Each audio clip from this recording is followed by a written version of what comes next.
Assalamualaikum warahmatullahi wabarakatuh.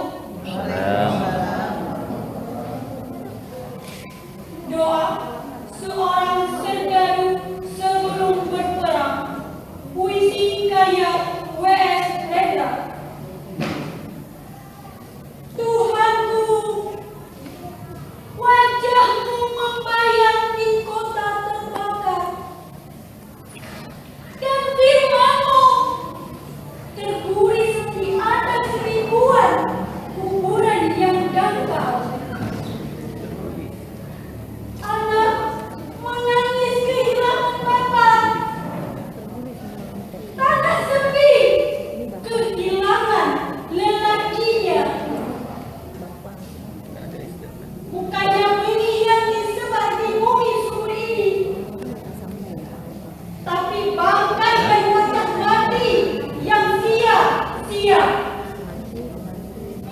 Apabila malam turun nanti, sempurnalah sudah warga dosa, dan mesiu kembali lagi bicara.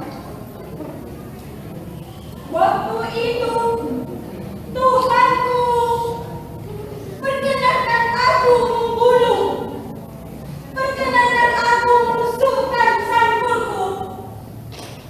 Malam dan wajahku adalah satu warna, dosa dan nafasku adalah satu udara.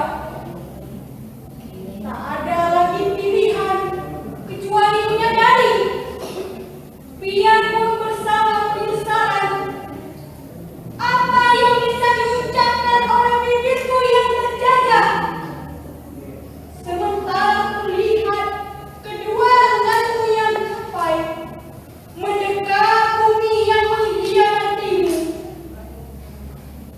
Tuhanku, erat-erat ku genggam senapanku, perkenankan aku membunuh, perkenankan aku menusukkan sanggulku. Terima kasih. Assalamualaikum warahmatullahi wabarakatuh. Waalaikumsalam warahmatullahi wabarakatuh. Tepuk tangan.